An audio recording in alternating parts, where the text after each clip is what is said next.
Well, hello chaps and chappets, and welcome to this second video for November, the Casual Gamer. All the games that I've played during the course of November. Well, not technically every game that I've played over November, because I've had to break this video down into two. You might want to go and check out the other video if you're interested in my first impressions about brand new games that I've played for the first time. Or you may want to watch this video where I'm going to talk about games that I've played many times before because they are in my collection. And actually, there is actually one first impressions game that I want to talk about because I forgot and I couldn't log it on this very important thing called the BGG logged playlist thing. So yeah, so if you want to go and check out the other video where I do my first impressions for the games 1am Jailbreak, Babylon, Bus and Stop, Come Sail Away, Napoleon Saga, Waterloo, and then Tower Up and Whirling Wizards, then look down below in the notes and there's a link there which will take you to that video. Otherwise, if you're interested in hearing about all these other games that I've played lots of times or quite a few times and want to see if my impressions have changed, then hang around. And again, take my advice with the advice of at least 4 other reviewers to build up a good picture of what this game is and what it is. I'm gonna go talk about these games very, very briefly, giving you a bit of rules explanation, and then what I think is good, what I don't think is good, why is it still in my collection basically, and what kind of score I had, and you can actually see how many times I've played the game. But just before I do that, I'm just going to say some of these games I'm not going to talk about too long because I have done big reviews about them. So let me go through them first before I go into a bit more babbling about the other games in a bit more depth. So, for example, I have reviewed, given first and 10th million impressions of the 7th Citadel, which is an adventure game, and I've just got to the very end of this adventure game, and it's been a big climactic event that's happened. It's been amazing. I was like punching the air and whoa, I did pretty well because I had tried to do this kind of choose your own adventure story 2 times before and died miserably, but it's a game that you have to play many times to understand the mechanisms, and then once they come fluent is understand the world that you're playing in, and the theme is amazing. The gameplay is particular because it's all cards and you're looking for this card to do, okay, can I do that, we'll do this, and then yeah, but oh wow, what a story. And that's just one of the 3 stories that I've got in this game. And as you can see, I've played it 21 times. I've given it a 9 out of 10 because I love it. And I've just started a new second story because the stories are just amazing. It's one time, as I said, I played this first adventure 3 times and 2 times I died. But there is enough advice and clues in here to point you in the direction where to go. So I was like, okay, yeah, let's go this way. No, I should have gone that way. I should have gone this way. And I really enjoyed it. Unfortunately, it's a game that you're going to have to play a lot before you can get to that kind of like, wow, this is an amazing game. And you discover it is an amazing game. So there you go. That's the 7th Citadel. Castle Panic is an amazing game. Well, it's a tower defense game, cooperatively played. As you can see, I've played it 51 times. I've given it a 7.8, which is a very strange score. I should really bump that up or bump it down. I enjoy it and would suggest I'll put it up to an 8. Yeah, go 8. Yeah, I've done a video on this. Go and check the link down below. That will give you a lot more about why this game is good. It's still good, still enjoy it. Couldn't play it twice in a row, but I don't mind playing it once a week. Now we have Colorpop. 7 out of 10. I played it 10 times. Probably a bit more because when we get it out, we play several games. And I just record it as one because it's a quick playing game. It's a Candy Crush game. Again, I've done a video of that. You can click the link down below and see what this is about. It is just a Candy Crush game where you have a secret color and you're trying to pop out yours without the other players knowing what colour is yours, and you're trying to remove them all from the board. It's very simple. It's getting a bit dry now. I'm not enjoying it as much, but yeah, it's still worth a 7 out of 10 due to the fact that it is good and I'm usually willing to play. King of Tokyo. I've played this 55 times. Probably a very accurate count of how many times I have actually played the game. It's a Yahtzee game where you are monsters and you're fighting each other and buying powers with some of the results of your dice and trying to either win by killing all the other monsters or getting to 20 victory points. Done a video of this, go and check that out. Yeah, I still enjoy playing this game. It is just a fun kind of mishmash of Yahtzee and luck. But yeah, still enjoy it. Don't enjoy it so much playing 2 players, but that's all I've been doing with my son because he's the only one that wants to play. But yeah, it's definitely worth getting still. Great game, King of Tokyo. City of Zombies is there is a video that I have done about this game. It is a lovely cooperative math game for your kids to learn math. My 7-year-old is playing this a lot with me. We now do more than just addition and subtraction. We are actually doing multiplication and dividing, which is good. This game is just so adaptable to your group that you can add in lots of different zombies, which are harder to kill because the numbers don't match up. And you're trying to, yeah, there's lots of different things in this game. This game is a very good game. I give it an 8 out of 10. And as you can see, I've played it 27 times.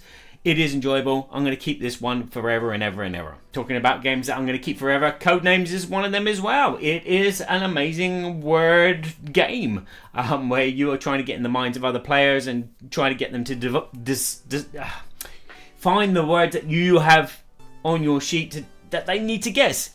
This is just such a fun, exciting game where you're challenging each other. Again, video, go and check it out and you'll find out why this game is a 9 out of 10 and I played it 22 times. Icecool, which is a 7 out of 10 for me, and I played it 21 times. It's a flicking game where you have penguins. I think there's a video, I'm sure there's a video I've done about this down below, but it is just a fun little quick 10-minute, half an hour game where you are flicking penguins and try and play tag it, whatever you call it, as like a kids game where you run around and touch each other and then that person's got the contagion. Anyway, it's that, but in a board game form, dexterity, good fun, and there's a bit of strategy in there as well. Pastiche, again, I've done a video on this, go and check that out. It's a tile placement game where you place a tile and it'll give you some colours, but you're trying to get the colours that you need to finish a painting. Each painting has their real paintings from the real world. Each painting has a select amount of colours that you have to finish them to give you points. This game is a deep thinky one spatially with the tiles placement, which you mixing the colours together, but it's logical if you're a colourer or whatever. Still a good game, 7.5. It's a little hard, but it's one of these games that I can get back to with my wife. This is the thing that we challenge each other with. I've played it 31 times. Still enjoying it. I'd rather play something else, but this is pretty good. And again, very quickly, Shadows of Brimstone. I've done a first impressions video of this. You can go and check that out. Link is down below. Yeah, last time we played, we set it up. We did our bit in town, and before we know it, an hour had gone, and that was all the time that we had to play it, which is not really much of a log of a play. But yeah, you can see I've played it 9 times. I give it an 8 out of 10. It's a role-playing game in a board game fashion, but again, it's a game that you got to dive deeply in to start enjoying it. So that's the quick reviews done. Now to go into the bit more depth reviews, I'm going to start with Nekojima, which I've played 4 times as you can see, and I haven't rated yet. I will probably give it a good 7 out of 10 willingly. Well, we own it. Well, my son owns it. 7 out of 10, usually willing to play. It's a dexterity game, not the best one out there, where you are placing out telegraph poles or electricity poles. And you'll be placing them on a board which has divided into 4 colours. You'll be rolling 2 dice on your turn, which will tell you which colours that you place these poles in, and you're not allowed to touch the cable, and the cables are not allowed to touch each other, but you can stack these poles or place them on the board, but they need to be in the sectors that the dice have dictated. Again, you'll be drawing a cube out of a bag which will tell you which colour cable that you're going to need to sync. There's 3 different colors, and these are all different lengths, and the poles are different heights. And if you draw a black cube, that means that you have to give a cat to another player, and that player then has to balance a cat. As you can see, a cat, and that cat is not allowed to make the tower fall over. So that's the objective of the game. You're not allowed to make the tower fall over. You're not allowed to let the wires touch each other, and not you either. And that's the game. It's a dexterity game. It plays very, very quickly. You know, a game could be 5 minutes, it could be 10 minutes, but you'll play X amount of rounds, and that'll be it. It's colourful. And it's cute. The components are very good. The nice big chunky wooden poles, and it feels fun. You know, just manipulating these, and because the cord is quite thick, and you can like turn the poles around, and then it will pull it taut, and then you can see like the weird shapes that you can create with this cord. It's pretty good. I would recommend it for families, definitely. Not really my favorite dexterity game. I'd rather play Catch the Moon. It's a bit more strategically thinking one, or maybe Tokyo Highway. That's a lot of fun. I must get hold of that.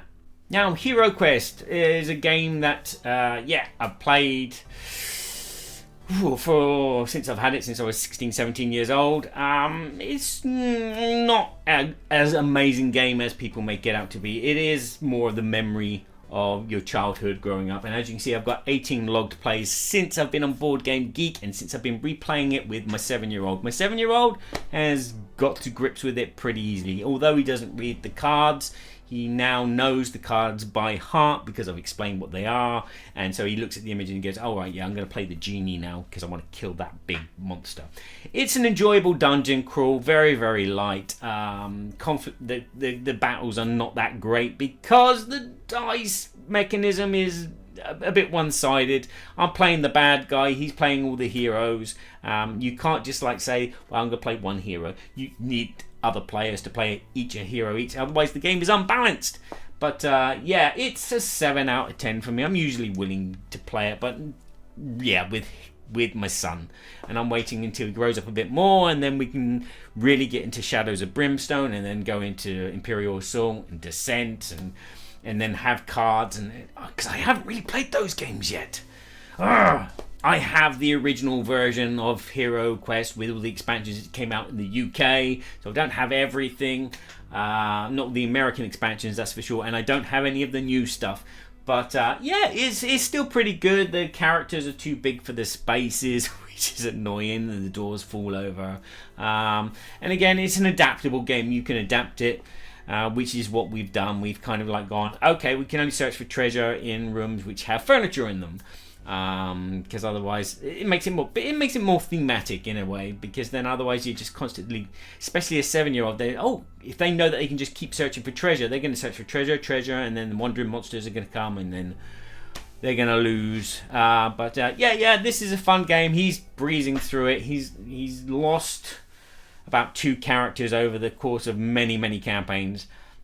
But they always come back to life the next campaign without their equipment, and then he has to start buying equipment again. But really kind of okay-ish dungeon crawler game, especially for the young. Okay, Ghost Blitz, as it's called in America. I can't remember. Mine's Bizarre in French. But yeah, this is a kiddie game, but it's a reflex game, and you have to think logically. So this is kind of a heavier kind of kids game. There is a lighter version which has 5 of the components that you see here, but this one has 7. 7, 2, 4, 6, 2, 6, 7, 8. There's 8 there. I can't even count.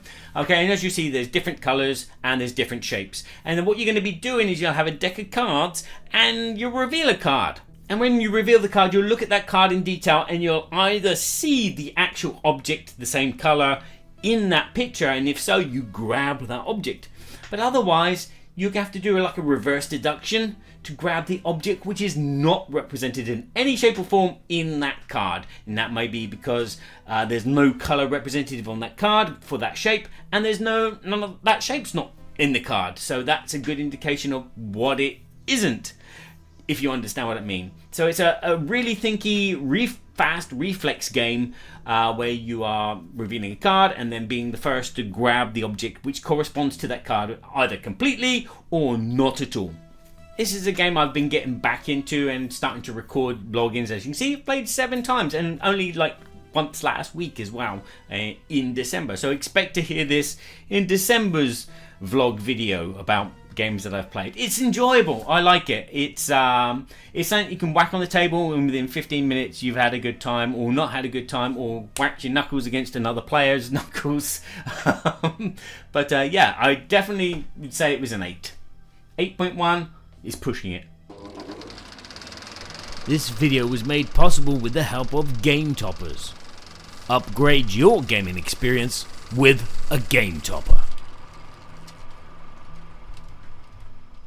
Now let's talk about Glow, which I've played 8 times and I've given it a 7. Now, just as a disclaimer, I do a lot of demoing work for Bombaic, especially in Essen, so I get to teach this game and play it. I like teaching this game. This game has a good, fluid way of explaining the game as you play. You basically gonna spend 8 days recruiting heroes, which may give you dice, and then you roll your dice, and then possibly you have the chance to re-roll those dice, and then you use those dice results to activate the powers of your characters that you collected.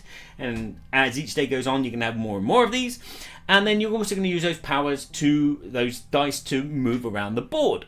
Your objective is to collect as much light as you can to bring colour back into the world, because as you can see, the world is pretty black and white. The only thing that's colourful is the dice, which are the elements. Each coloured dice has its own like special benefit. So like a green dice will have 2 plants on it, whereas like a blue dice will have 2 water on it, or air, or there might be some points on it. Each character that you collect has their own special requirements, so if you get a combination of X amount of these resources on the dice, you unlock their power and either get points, or reroll tokens, or torches, or you might even have to kill a character off. Yes, this is a viable strategy, letting your characters commit suicide just so you can get a good point advantage. You're never going to be playing with all of the characters in the box. 6 of them, or 8 of them get removed, and there's an expansion coming out which adds more characters and a few other little kind of things that you can do on your game. The board is double-sided as well, so there's 2 different ways of playing the game. One side is like all the players will start in one place, and then they're going to spread out and try and set up a camp in a zone where there's lots of light. The other side is you have several boats in the middle of the board, and you're going to be sending them out to different locations to collect light. They play slightly differently due to the fact that you're going to be moving your character along from space to space. So if you've got 2 flames and a plant, you can move onto a flame space, a plant space, a flame space. But there's also these joker tokens which allow you to do other things like move onto spaces which you can't normally move on. The other side of the board, where you're moving boats, you're basically going to need X amount of a element or different elements to move from island to island to collect the sun. And that's pretty much the game. The game is an interesting idea, but it's very, very luck dependent. If you go in with a strategy, you might be disappointed. If you just go in to have fun, this is a fun game where you're rolling dice, you're choosing the right characters. You know, do you really want Bilbo in your party, or do you prefer to have Star-Lord? You know. But yeah, it's plays in under an hour. You can then play up to 6 players, I think, with the expansion, which is coming out very soon. I think at the beginning of next year. So yeah, I look forward to delving into the expansion just to try some different things with the different heroes which come with the game, different characters that come with the game, and this butterfly element where you collect butterfly tokens and you're trying to get like a secret amount of X colors to combo into light to get more points. Yeah, because light makes points. Points make light. Yeah. Another fun game which I would love to do a video on possibly very soon is Meeple Land. As you can see, I've played it 7 times, so I've been around the bush around with this one, and I've given it a 7 out of 10 because I've played it a lot. It's starting to feel a bit repetitive, and this is a game that could really do with an expansion. So in Meeple Land, you're building a theme park in a very, very simple fashion. You're going to have a pool of different rides, and you are going to have some buses with different coloured meeples on them, and you're going to have some money to start with, and on your turn you'll spend some money to buy a ride, or you'll pass entirely and take one of the buses a meeple, and those are the meeples that are going to go into your park, and that's it. You're going to be out for the round, and there's only going to be like 4 rounds, so you're going to have 4 times to, well, not 4 times to buy stuff, but you'll have 4 gaming rounds, but in each gaming round you'll be able to buy lots of stuff. Each ride has a different value. Each ride has a different path marked on it, because you're going to be connecting these paths together. Because otherwise, if you don't connect a path and the path goes to another tile and it goes to nothing, to grass, you're going to lose points at the end of the game. Each ride has its own unique colours of meeples that it will allow. It's like the blue meeples like this ride better than that ride, so to speak, and there are certain spaces that can only be unlocked if there is a certain thing attached to that tile. So if there is a toilet right next to this ride, then it'll unlock this space which you can place a meeple on because it has a toilet. And some of these will give you extra money, some of them will just give you extra points at the end of the game, because the more people you have in your park at the end of the game, the more points you get. The main way to get points from the game is to have one of each different ride. Once you get 7 different rides, that's when you can start scoring. So the more rides you get into your park, which are all different, and there's quite a lot of them. I think there's about 13 different rides. So getting all 13 will give you mega points. But it's getting the people onto the bus. So knowing when to pass to get that bus of meeples, which have the colours that you have in your park, is a key part of the game. It might not benefit you because you have less rides at the end of the game, but it'll give you that chance to get maybe just more points in the fact that you got more meeples into your park. You're going to lose points for meeples that you can't put in your park, which is a bit disappointing, but that's reality. As you can see, the components are pretty nice and chunky. I could... yeah, as I said, it could do with an expansion because it does get repetitive and feel a bit old after a while, but it's still light and enjoyable. It's very easy to get into. People can pick this up pretty quickly as the turns go by. There are other things as well, like you can buy extra land, you can buy another entrance, so you can start building a route from the other side of your board, and there are also these tiles where you do advertising, and it will bring in 2 extra meeples which are marked on the tiles. There's nice little things to discover, but as I said, it gets a bit monotonous, and there are those moments later in the game where maybe the tiles on display in the pool are the ones you've already got, and so you don't really want to buy a second roller coaster because you're not getting anything from it apart from a few people sat on it, and you're waiting for the other players to buy it so a new tile can come out and replace it. Hence, an expansion would be nice with some different rides, or maybe some way of thinning out a rule about thinning out the piles of tiles so we can get at least some movement in there somehow. All in all, a very good family game, very easy to get into, easy to play, doesn't take too long, less than 45 minutes once you know the rules. It just needs an expansion to boost this one out. It may stay in my collection, it might go later in the future. This is a strange one. As you can see, I'm giving Scooby-Doo the board game a 6 out of 10, which a 6 means okay if I'm in the mood to play. That's kind of changed. I could boost that up to a 7 because it's a game that I have been getting to the table a few times recently. As you can see, 10 plays. I think I was very disappointed with the first time that I played it, and hence I put a 6. But the more I played it, and the more times it's come out, especially with a 7-year-old, it's become interesting. So in Scooby-Doo, it's a co-op game where you play as the Scooby Gang, and you will pick a random one of the ghost monsters, people, whatever they are, and they all have their own slight different powers of what they do on their turn, and you've got to set 4 traps, and once you've completed 4 traps, you win the game. But if you don't do that, and the ghost scares away all the people from 3 zones, you lose the game. If something else happens, you lose the game as well. I can't remember. But oh yeah, when your cards run out from your deck, you lose the game as well. So this is a card game principally. You draw 2 cards and then you choose one of those 2 cards to play. Each card has a number, which is the turn order, and they also have how many spaces you can move and maybe a special power. The monster also has a card as well, which will be revealed after everyone has chosen a card. And then you reveal, and then you will play in turn order depending on the numbers on your card. So the monster might move first, or you might move and then the monster moves and then your friend moves, whatever. And so you're trying to plan out what you're trying to do is collect the resources from spaces. You're not allowed really to go into the space where the monster is. You can't stay in a space with another character because you're limited to 1 character per space, apart from if the mystery machine is there or if you're going to the trap shop to set up a trap.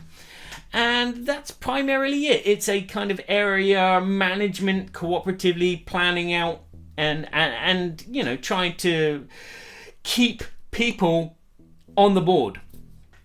Each location has 3 people to start with at the beginning of the game, but the ghost is going to scare them away when they move into that space. The programmation is with the colors, and sometimes the monster card that's revealed will say that they activate their power, which is normally like putting these fear monster tokens onto the board. Once they're all gone as well, that's another way to lose the game. And so you're trying to, as quick as possible, keep people in the world, manipulate your cards properly. There are spaces where you can go to which you can get cards back from the discard pile and put them back into the deck. And so you do have a system of keeping the game going, but it's not going to last forever. It really is a simple mechanical game, but there is quite a bit of strategical depth to it than I first encountered. And it is quite fun to communicate with your children and plan out how you're going to get around this. And you know, you don't want to be in the path of the monster if you find out where they're going to go, or the ghost. And so it is in its own way quite enjoyable. It does seem like an extremely pricey, blown up game. It's like noughts and crosses, but you got all these wonderful components and it costs €80. That's the only downside. This is a very small, easy game, but it's like in big production. Yeah. Components are nice, and it's an eye catcher. People look at it and go, "Oh, Scooby-Doo!" It's again the theme. Scooby-Doo is there. The game is not that deep. The game is not really that Scooby-Doo-y. It would be nice if it was, especially with all the mechanisms that we have around today. But yeah, it is what it is. It's a light, child-friendly game where kids can play Scooby-Doo or not Scooby-Doo or Scrappy-Doo, activate their special power once per game, and then try and thwart the monster and be a pesky kid. So there you have it, all the games that I have played over the course of November 2024, apart from this one, which I cannot find on BGG. Osmooz is not on BGG, but the publishers are, and they do have some of their other games on BGG, and I can't remember the publisher's name. I found the publisher. They're called ATM Gaming. They've created a few small games before. This is probably not on there due to the fact that this is more of an activity than a game. So very, very quick overview and rules thing of the game. Osmooz is a deck of cards, basically, which will have some challenges or some things like this is Home Sweet Home, Soiree, Durée 3 hours, price free. Okay, so you play this at home at night. It takes about 3 hours and it's free. There are ones which say that you may have to pay a little bit of price and you need to do it in the afternoon, or you may have to go out. So it's kind of like different categories. So there's like one that you need to do when you are outside in the wind. Bad translation in French. Or if you're going to go to a restaurant and you like food. And these cards are all scratch cards, which you will scratch off and it'll be a diffie, a test, so to speak, or a challenge that you will have to do with a partner. Yeah, this is a game for 2 players, preferably partners, and you'll have challenges like over the course of the week, record how many times your partner has done something really nice, and then at the end of the week, count up your scores and see who has done the most. Or another one that we did is to get a canvas and then spend 10 minutes each painting on this canvas, which is something that we actually did. We painted this, but we did 5 minutes each because the canvas is very, very small, and so within an hour we did this between us, and we're proud of it, and it's in our front room. I just had to go and get it. But yeah, Osmooz, it's just a challenge thing that you can do with your partner to get to know them a bit better, and do other strange things. It's not going to be for everyone. Couples, it might just help you learn something new and get to know your partner a bit in a different way. But again, I haven't scratched them all off. Is this something I'm going to play a lot? Probably not. The wife's already all gone off of it. She kind of like, yeah, I'm not going to do that. But that's when you get another card and you scratch it off and you go, I'm not going to do that. But that's the way it is. C'est la vie. There you go. But I thought I'd just talk about it because we did try it over the course of November, and that's Osmooz. So there you go. With this video, plus the first impression videos, I've covered all of these games here, and hopefully given you a good round image of what they're like and what I think about them. And hopefully you can compare that with other reviewers and then try and piece together yourself which game is good for you, because the price of gaming is getting expensive. And I feel that we all need to work together to, to help each other. And that's what I do these videos for, is just like a bit of friendly advice. Maybe you want to check out this game, maybe you want to check out that game. This has this, that has that. And then you can save some pennies and get those games which are going to stay in your collection forever, because there's nothing worse than buying a game and going, no, don't want you. So there you go. Hopefully this video has pointed you in the direction whether any of these games are any good for you. Hope you enjoyed this video and get to the end. If you like this video, give it a like. If you know someone that might appreciate this video or learn something new about a game that they like, share this video with them. And I'll say ciao for now. Thanks for watching, and remember to please play nicely with each other. Just sitting